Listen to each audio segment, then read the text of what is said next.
There were scenes of relief today along Turkey's border as people who are fleeing the U.S.-Israel-led war are now being reunited with their families. CTV National News senior correspondent Adrian Ghobrial is on the ground in Turkey. He's joining us with the very latest.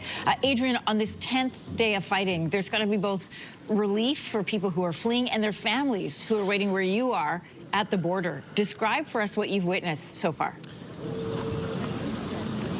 Yeah, you know, a lot of families being reunited here. This has been the busiest day. There's some Canadian officials here that we've been speaking with as well. They've been here since pretty much day one. They say that this has been the busiest day. We're at the Kapaköy border crossing. This is one of the 3 border crossings that Turkey shares with Iran along the 560-kilometer border that they share.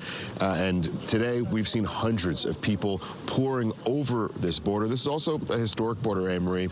It dates back to the 17th century. It is part of the Silk Road. Lots of history here, but today all eyes are on this border in this region as multiple people come across. Now, also, I can share that, you know, while people are coming in from Iran, there are people heading home. There are people that we've been speaking with who have elder parents who are elders, seniors, family members who are sick that they need to go and help, individuals with businesses who say, I have no choice, I must go back, and they're walking down a very long hall that leads to the Iranian side of the border. And on the other side, war awaits. Adrian, we were just sharing with our viewers some images of people either wearing Canadian hats or children holding Canadian flags. Tell us more about the story behind those pictures. Yeah, so one of the great positive stories that we've uncovered here today is a father from British Columbia. He flew all the way here. His wife and 2 young children were in Iran. They were visiting with a sick relative when the war broke out. They'd been unable to get here, to get to the border until now. The father, just over the last 48 hours, went from Vancouver straight to Istanbul and then down here to Van province, where we are in eastern Turkey. He was waiting anxiously for his family to arrive, and we were here to capture that moment. Have a look. Your husband was standing here waiting at the door. Yeah. Looking through. Yeah. Waiting to see his wife and children walk through. Yeah. To see him on the other side. Yeah. What did it mean? To see him standing there waiting for you, what did that moment mean to you? Yeah, it's everything. I'm alive for this moment. What does it mean in this very moment to have your daughter back in your arms and you're heading home to care? Peace, home, 2 words. We're gonna go home. Again, we're gonna be safe, peace, and I'm super thankful.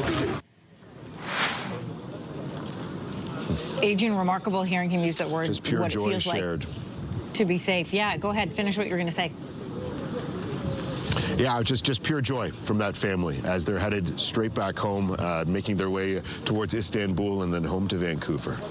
Adrian, just before we let you go, I wanted to see if I can get some reaction on the Iranian state media reporting that Mujtaba Khamenei, the son of the late and longtime Ayatollah Ali Khamenei, is now the country's new supreme leader. You know, you're there with people at the border. Is there any reaction to the fact a new leader has been named? Yeah, well, here at the border, we have been asking individuals, and really everyone is so nervous, Anne-Marie, about the reach of the regime in Iran. When they are crossing over, they do not want to talk politics. Many people don't even want to be filmed. So when we've asked people here at the border about their thoughts on the new supreme leader, they have just been saying no comment. We do not want to talk. We do not want to talk politics at all. And it's understandable when you hear some of the stories that are happening inside in Iran. Now, when it comes to the political reaction, we've heard from U.S. President Donald Trump saying that the new supreme leader will not last. We've heard Israel say that they will be targeting him. Now, it's interesting. There are some mixed reports inside Iran of just how much authority he will have in the short term, in the immediate to short term.